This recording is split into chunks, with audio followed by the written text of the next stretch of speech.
Hi everyone, today I'm going to show you how to make this earring. All the beads in this design are from the Cherry Blossoms Sam's Bead Box for January 2025. Seems very fitting to do a design with all these pinks and fuchsias as we're heading closer to February and Valentine's Day. So as I was pulling out the beads from the Sam's Bead Box, taking a look at them, one of them that caught my eye was this candy jade bead. And as I looked close at it, I realized that it has these really flat edges going all the way around.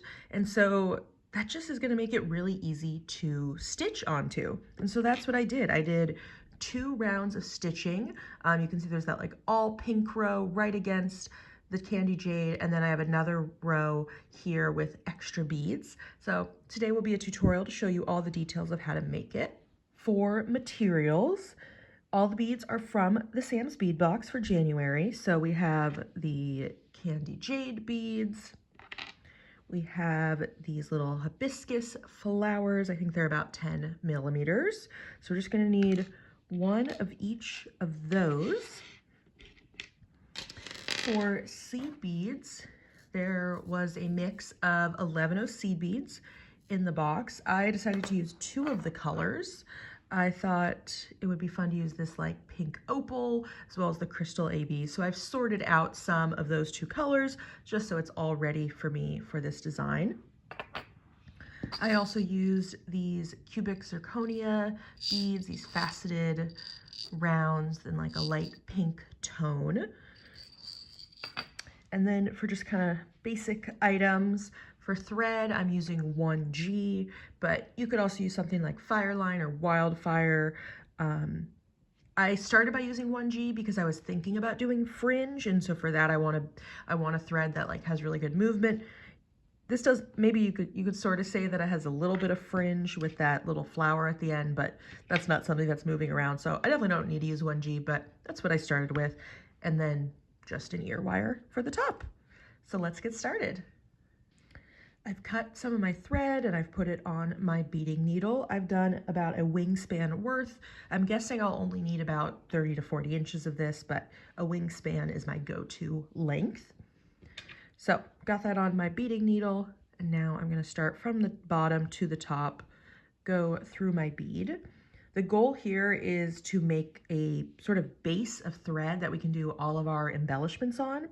So I'm gonna bring this through, but I still wanna leave some tail for weaving in later. And if I accidentally pull it, it might get shorter later anyway. So we're gonna go all the way through, and this is gonna make, show you this loop here that we're gonna, when we pull it, we wanna make sure it lines up against the side of the bead, just like that. So that's one pass around that side, and then I'm just gonna do the same thing again. Bring my needle through, and that will create a second loop that I want to add to that same side, so that way the first one's coming loose. I'm just gonna pull on the tail. This will happen, it kind of moves around at the beginning on you, so just go slow, be patient. And so my goal here is to have 2 of these threads forming this base on this side. There we go. And then I want to do the same thing on the other side. So I'm gonna have to go through this a couple more times, but this time I'm gonna have my thread go on the other side. I'm gonna flip over my piece. It went flying, that happens sometimes. So I gotta be careful. Yep, so when I pull it tight, I want it to be now on the other side, and let's do that again. So yeah, it's helpful to have these 2 rings of the thread to do all of our embellishments on. And then I'm just gonna pull from both sides just to make it secure. Not pull too tight, because if you pull too tight on 1G, it can break. So now I've got 2 rings of thread on both sides, and now I can start embellishing. So the first row of brick stitch is the simplest because it is just 1 color, 1 size of seed bead. It's that pink opal row going all the way around. So we'll start with that. So I'm gonna grab 2 of those seed beads.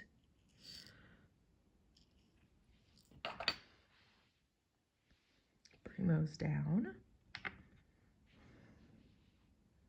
Let's see. Doesn't really matter which way I go, but I'll go to the right here. And now I need to bring my needle underneath. I essentially made this really long thread bridge that I can use for all this embellishment. So I need to go under that, but I do want to make sure I don't like loosen that base thread bridge a ton. So I can always just like pull on the tail to kind of tighten it up. So that's going to put our first 2 seed beads there. So back up the second one. And that is how you start. Just pull that, but not too tight. And I want both of these to sit on the right-hand side. Excuse me. I want both of these to sit on the right-hand side. So I just kind of, you know, was pulling, holding on, just kind of adjusting it. You could go back through the first one to kind of set it in place, but I think I'm actually just going to keep going. And I think when I kind of connect things at the end up here, that'll help it sit flatter. So I'm not even going to worry about that right now. So now I'm just going to continue to brick stitch. So what I did on the other one is I did 13 on each side of this pear drop bead. So I'm going to just continue this for 13 beads. So now I only add 1 at a time. So when you start, you have to have 2. But as you continue with brick stitch, you just add 1 at a time. So just one of these on my thread, I'll bring that down. Oops, there we go. So I've got that 1 bead there. I'm gonna go underneath my thread bridge base that I made. And I don't want to bring the bead with it. It's just the bead's gonna stay on the side that it is. But I brought my thread through, and then I can go back up the bead that I added. So yeah, once you learn brick stitch, it's a great stitch that you can do directly on a bead like this. You can do it on like a metal component that maybe is like a donut shape, a ring. It's a really nice way to kind of add a frame and an embellishment to a sort of central focal. So let me show you that again. Adding on 1 seed bead, got that there, and then I'm gonna go under.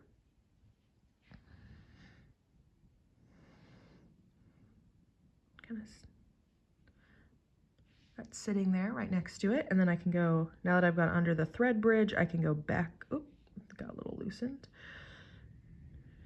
Go back up that one, and I'm just, you know, I'm pulling on it to tighten it, but I'm just being careful not to overdo it, because I've had some bad luck lately with ripping my 1G thread and then having to start over. So that's never very fun.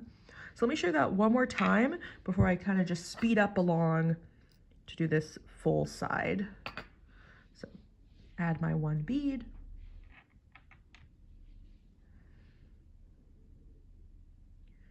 Go underneath the base there and back up. So I do think that doing brick stitch on another bead, like on this central bead, can be a little tricky, especially, you know, these this base that you build. On some beads it can like move around a lot, fall off. I think that is what's so nice about this particular bead, is that because it's such a wide, flat side, it makes it less likely to fall off. But if it does, you just kind of have to be patient, try again. At the end, if it's not very tight around it, you can actually just add some glue to keep these embellishments on the side if you need to. So I'm just gonna continue to brick stitch 13 of these down the side. Obviously, for whatever bead you're using, you can just adjust and just see how many seed beads fit. So I'm gonna keep going, and I'll meet you back when I'm at the center.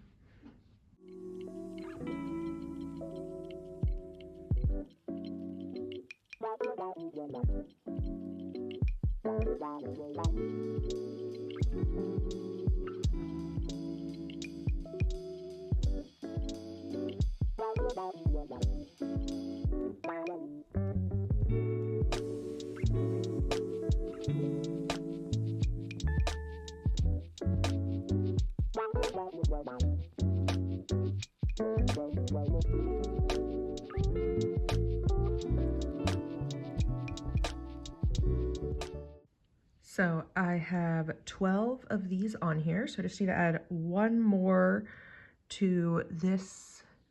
Hold that up. I want to get one more onto the thread bridge on this side of the hole before we start moving to the other side.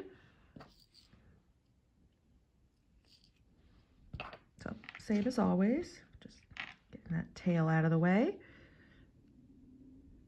It'll be a little tight, but I think it helps just, I think it fits, and it, that way it'll kind of, this bead will kind of overlap the hole that's there a little bit. And go back up.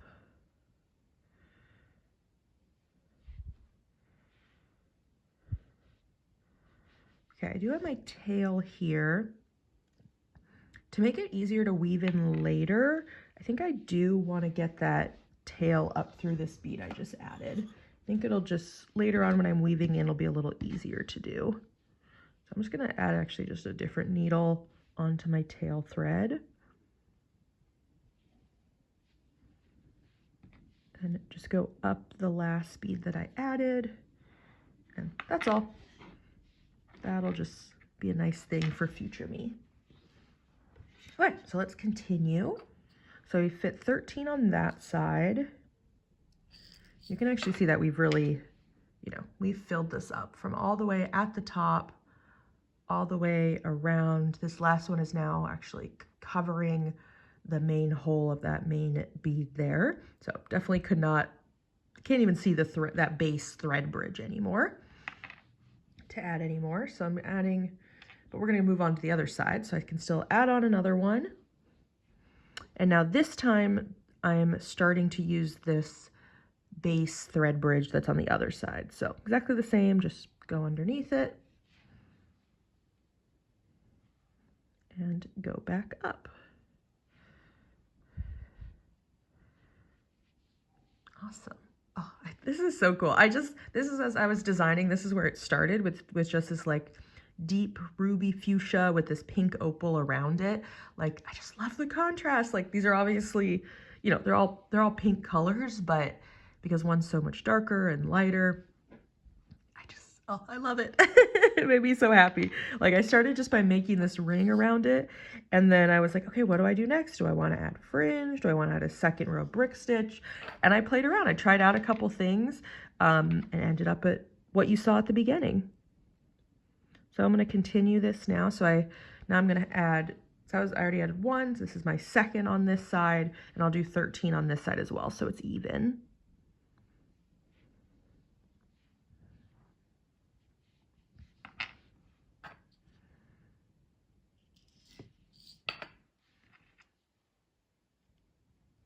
This one, let's see, the bridge itself feels a little loose. Maybe if I pull a little bit on the tail, that might help it a little bit. Oops, sorry. Sometimes my beadwork goes flying. Let's see here. I think it gets tangled.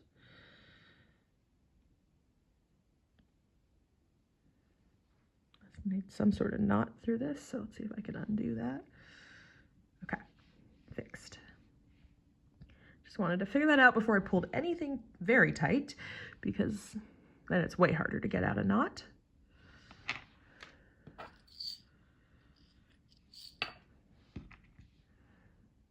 So earlier when I added a bead like this, I was bringing it fully down my thread before I started going through. That was just so you could really see what I was up to.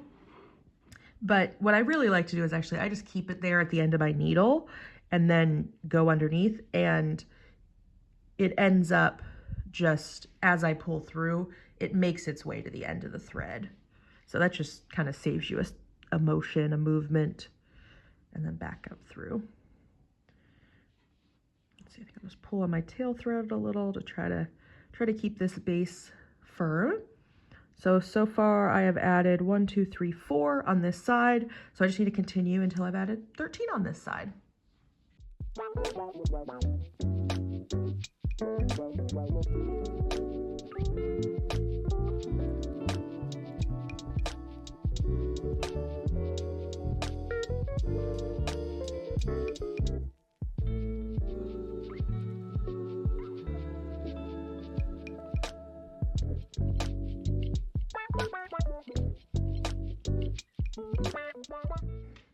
So I've got 11 on this side. And since it's actually helpful, since I brought the tail through, I brought it through the last one on the first side. It's easy to know where to start counting because I don't count that one. I start counting at the one after that. So I have 11, so I need to add 2 more.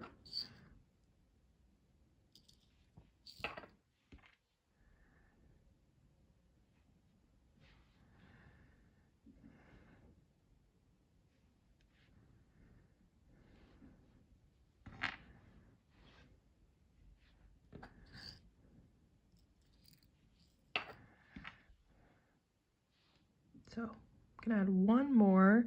You can sometimes kind of push the beads around. You just need to get a little more space. There we go, into that thread bridge, that base. Back up.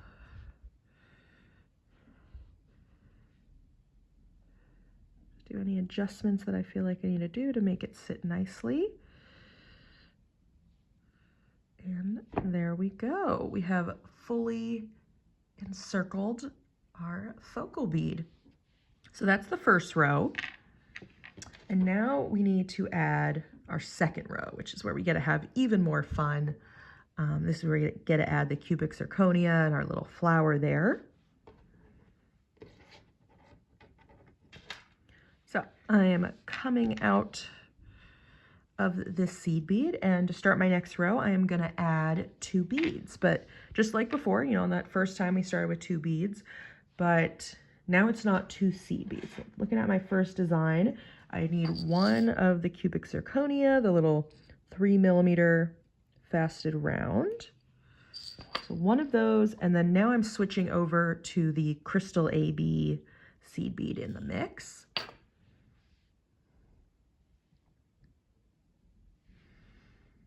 Bring that down.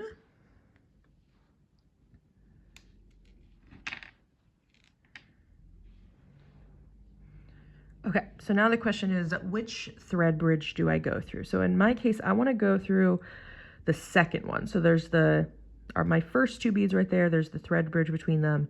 And then there's the second thread bridge between the second and the third seed bead. So I'm going to go through that second thread bridge. Just like that. And then back up the seed bead. And there we go. We have the start of our second row. So now we go back to just adding 1 bead at a time. And I'm going to be alternating between my cubic zirconia and my 11-0 seed bead. I'm just going to add 1 of these.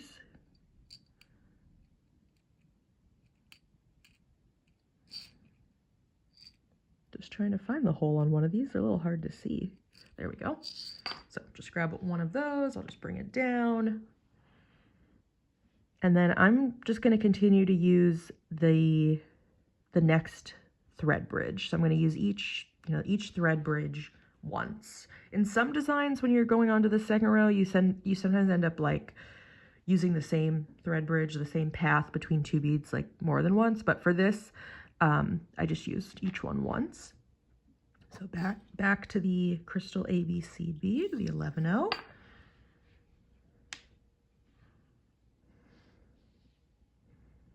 So I haven't used that thread bridge yet between those 2.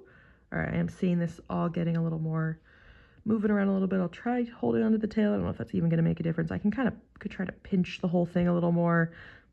It's all right. If it moves a little, that's fine. It's still like overall just more stable, and I'll be able to glue it down at the end if I feel I need to. And then back up through that bead. And I love the little like kind of flared design that this creates. This might be the hardest part, just trying to get these little beads on my needle. There we go.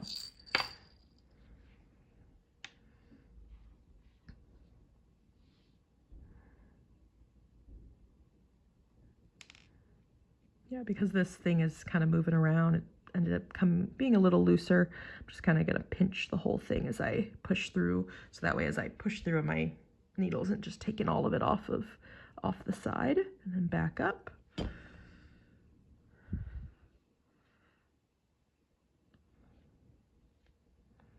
And that is the pattern I'm gonna follow. I want to end up with 6 of these cubic zirconia and 6 of the seed beads before we get to our extra embellishment at the bottom. So I'm going to continue with this pattern.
So I have finished adding 6 of my 3mm rounds and 6 of my 11/0 seed beads. So now I want to be able to add my little floral embellishment, but I need to get my thread into the right spot because I really want that bead to be centered at the bottom.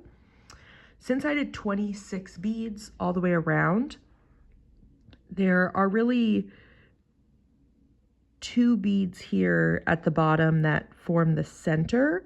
And I think it's those 2, but let me just double check that that's the 13th one. So 1, 2, 3, 4, 5, 6, 7, 8, 9, 10, 11, 12, 13. Okay, so these 2 seed beads there form, sorry, I can hold that up. These 2 here form the center of this focal. And I want to be coming up, I guess really either of them, but I want to be coming up through those. And so I need to kind of weave my way through there. So I'm actually going to go back through this cubic. I'm coming out of that 11/0 seed bead right now. I'm going to go back down through the cubic zirconia that's next to it. Great. And then let's see how I want to do this. I think I will go down. Yeah, I can just then go down this one. I'm gonna go down the pink one that is between these last 2. So just directly through that. Making sure my tail doesn't get knotted up. I could have, in retrospect, maybe I should have just fully weaved in my tail earlier just so it was less in the way. So you do have that option. So I came down through that one, and now I'm gonna go up through the next one. So now I am coming out of one of those 2 seed beads at the bottom that are my like central beads at the bottom. Just gonna pull the tail out of the way. And I'm gonna kind of create this like little bit of fringe, kind of just it's like a 1 mini strand of fringe coming out of that. So I'm just gonna put on my 10mm hibiscus bead. I'll string that on. Then I need 1 of the seed beads. I could have done either color. I decided to go back to the pink opal in this case. So I'll string that on as well. So I have just both of those on there. Now I need to go back through, but I need to skip that seed bead and just only go back through the flower. And then I don't want to go back through the bead that the seed bead, the pink seed bead here that I came out of. I want to go back through the one next to it. This way it'll be centered between these 2 at the bottom.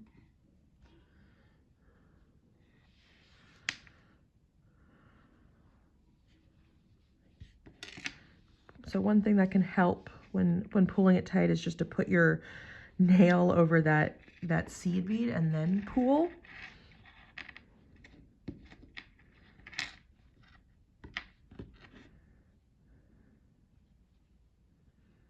And there we go. Oh, it fits so perfectly there.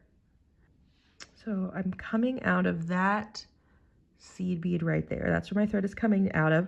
So I want to go up the next one. I've got my little bit of fringe here, and now I want to get back to doing brick stitch, continuing on with this second row. So since I'm essentially starting a new row of brick stitch, I'm coming back to this stitch, I need to start with 2 beads, just like earlier on. This time I'm going to grab the 11/0 seed bead first, and then one of my 3mm faceted rounds. Bring that down. Now I need to be thoughtful about which thread bridge I go through. And I'm actually going to go through the thread bridge that's immediately next to the bead that I'm coming out of. Just going to go right there. And then go back up.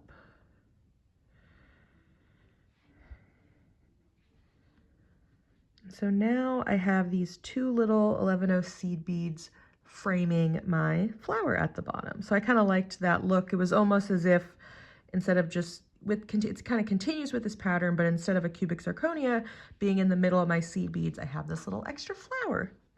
I think it's very cute. I hope you like it too. So I added 2 beads that time, but now I'm just going to be adding 1 bead at a time and just continuing on to the next thread bridge one at a time. So let's see, make sure I grab the right seed bead. So back to the 11/0. I'm definitely glad that I pre-sorted them. That just makes things go a little bit faster here. So there's the next thread bridge. I'll go underneath that and then back up the seed bead. So I want this side to be symmetrical to the other side, so it'll end up with 6 seed beads and 6 of the rounds.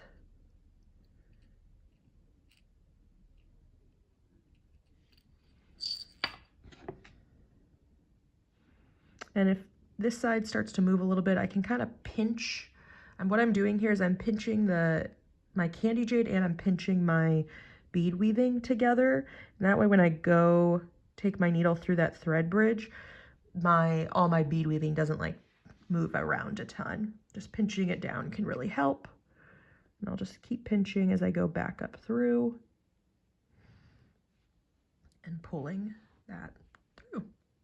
So I'm just gonna continue on with this until I filled up the full side.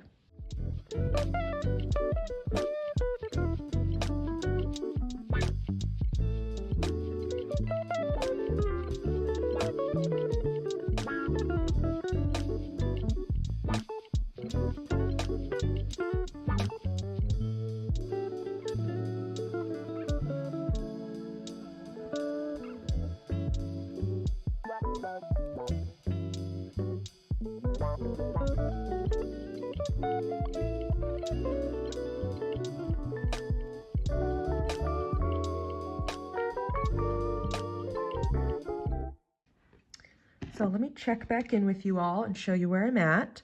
So I have 5 seed beads and 5 faceted rounds in my second row on this side. So I just need 1 more of each, and that is perfect because I can see I have 2 more thread bridges to work with. So I need my crystal AB 11/0 seed bead. Bring that through and back up. I love with this stitch, you really you get into a rhythm as you repeat this pattern over and over. And then the last one that I put here, I put exactly how many I needed.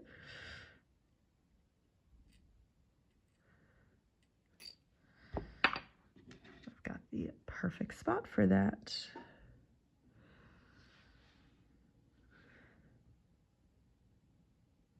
So you'll notice I'm using black thread today. I just thought that would make it a lot easier for you all to see the thread and see what I was doing on camera. But, you know, actually, I do kind of like the black thread. I kind of like the contrast to the pink beads, and it kind of pulls out the darker tone of my candy jade.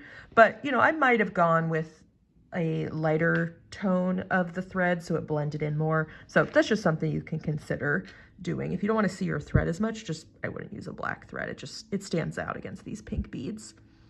So here is where we're at. We're getting so close to the end. I sometimes find that this part like feels like it takes the longest because it's like, oh my God, I can see my design, it's here. But now I got to do some of that work to make it actually wearable and finished. So the plan is to add this little ring of seed beads at the top so I can hang this onto and then just weave in my ends.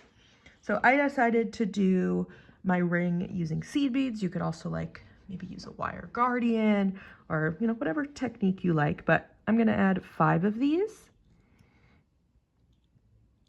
One thing I've actually been debating lately is when I make these little seed bead loops or rings at the top for putting on my ear wire is whether I like to put an even number or an odd number. This time I went for an odd number. It means like the ear wire has to kind of sit over that center seed bead, which I actually find is a little tricky. So I feel like next time maybe I'd actually just put like 4 or 6 seed beads if I was going to do it differently, but 5 still works. I just had to make sure I used an ear wire that was able to go over the center seed bead here. So I was coming up out of that cubic zirconia and I added 5 seed beads, and now I'm just going to go down the other side. Here we go. And down the seed bead that's right there. We're going to we want to reinforce this because this is where the earring gets the most kind of wear and kind of gets tugged on the most. So I'm now going to kind of do that loop, that circle a few times. And this is where we actually kind of connect the 2 sides here. So I'm coming out that pink opal seed bead on the right, and then I'll go up the one on the left and through the cubic zirconia. So this kind of helps also those first beads sit well. So I'm going to go through this. And this will reinforce it. Yeah, I wouldn't just want to go through it once because, I don't know, I guess it just seems like it'll be a lot more likely to rip and fall apart, and I really don't want that. So we've gone through it twice. I think 3 times might be nice. So let's go through it again. Making our little loop-de-loop.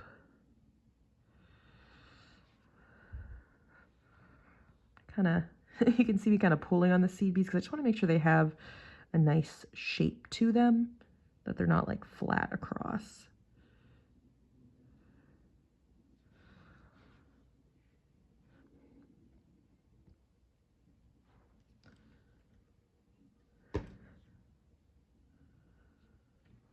Okay, so I think, let's just take a look.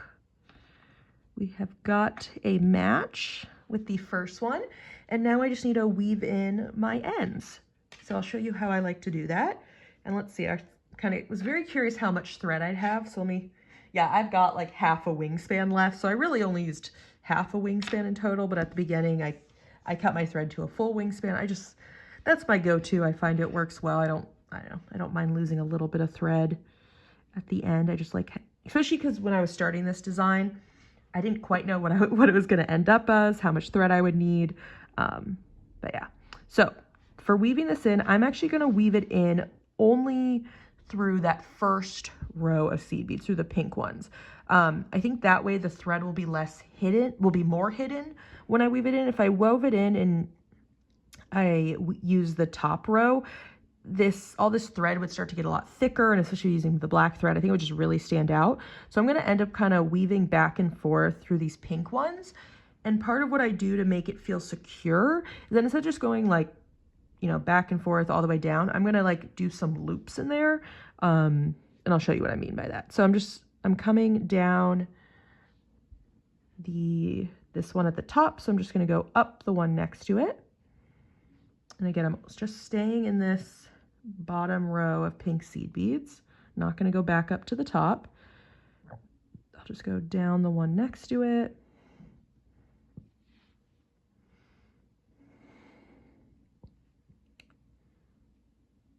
Up the one after that. So right now I'm just going one by one down, but now I want to add some loops to really make my thread feel a lot more secure. So what that means is actually going to go back down the one before that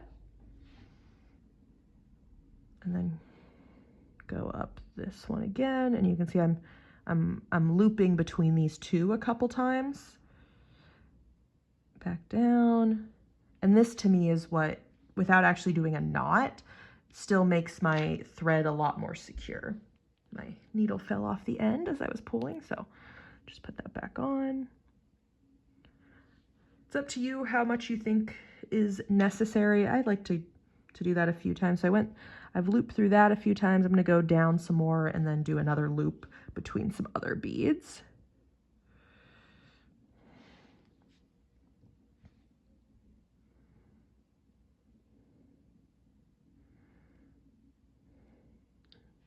Trying to only go through the pink beads, not anything in the top row. Here's where I'll do that circling again to help make it secure. So just going back and forth between these two.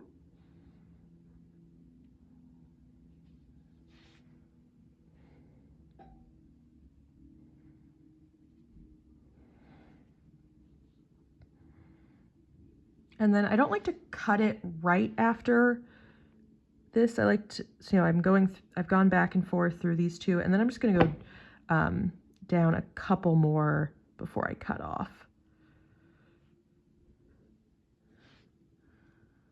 And you can see as I'm pulling this, it is kind of falling off the sides, but that's where glue can help you to really keep this all secure when wearing it.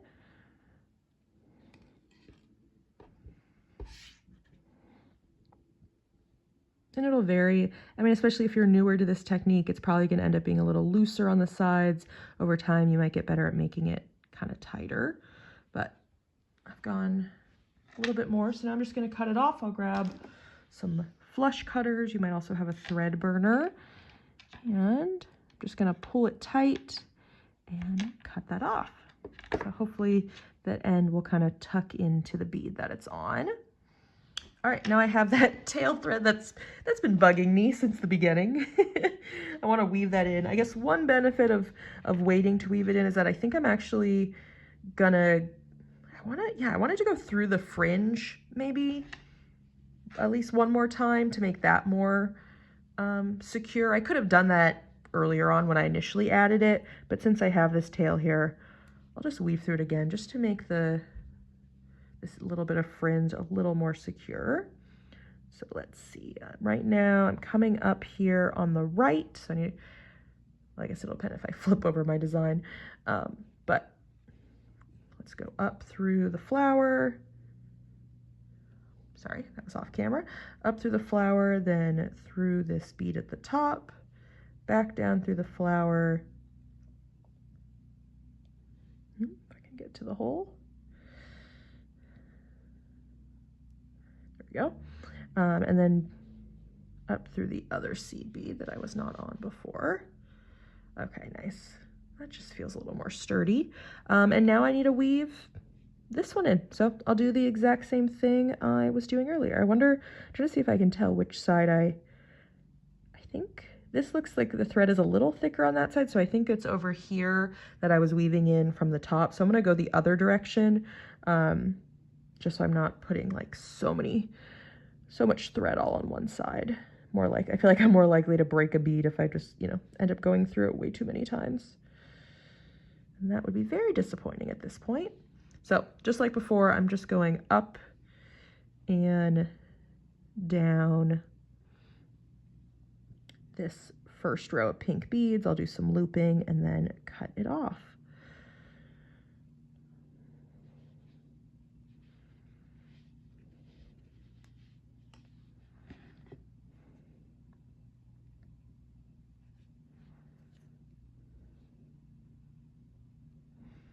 I can't help as I'm always like fidgeting with it to make it look exactly like I want.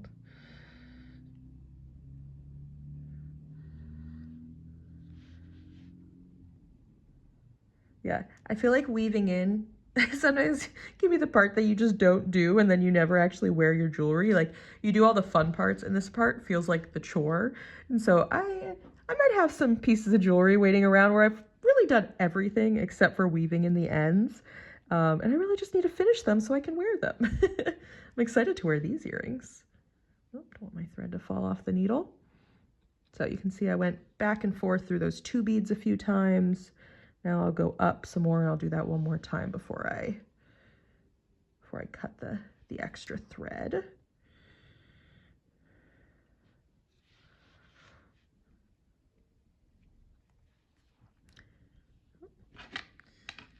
Especially when it gets shorter, I feel like it's a lot easier for the needle for you to yank it off your thread. So just add it back on whenever that happens. Not that big a deal. Let's see here. Where am I at? Okay, I think I was weaving between these 2. I do want to give one shout out, and that is to a teacher who I originally learned a lot of these techniques from, and that's Danielle Wicks. That's who I originally learned how to brick stitch onto a bead, because that's the kind of core technique here. So I'll link to to her channel, so you can check her out. She has so many incredible tutorials. I highly recommend her videos. So that's why I want to give credit to her. That's where I originally learned this technique, and I'm sure she learned it from other teachers before her. Yeah, so I took that technique that I now know and then tried it out with different beads to give it my own look. All right, we'll call that good. Let's cut off that remaining thread.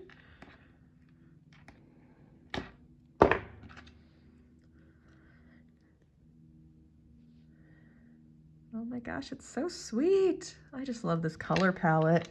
It's just very soft. I think it'll be a really nice piece to wear as we're in winter and eventually transitioning into spring. I think these colors are just great for that. This one, I mean, let's see. I guess it moves a little bit on the side, so it might be worth just adding a little bit of glue in there.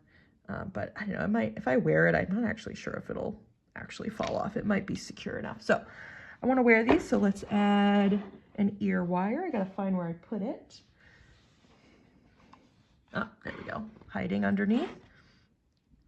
I went with these ones because the loop here was pretty big, so it fit over my seed bead. And it's just so easy to hook on. This doesn't have a front or a back, so it doesn't really matter how I attach this. Just need to get it looped on.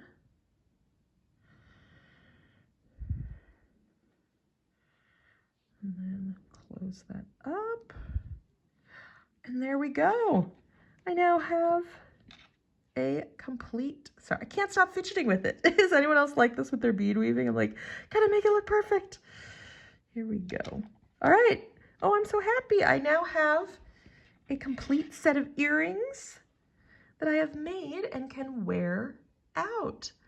It's kind of like I've bezeled this faceted candy jade right there in the center, giving it all of this extra detail and sparkle all the way around. Oh, this was so fun to do with you all, to show off this tutorial for this design idea I had using the Cherry Blossoms Sam's Bead box. I'm sure I'll be playing around more with this box. The colors are so pretty. Check out some of the other videos on my channel. I've done another tutorial with bead weaving, kind of an experiment. I take you along as I do some fringe earrings. I've also done a recap video showing all the things that I've made recently. So I hope you'll check that out. Please give this video a like and subscribe to join along on my creative journey. Thank you all so much. See you next time.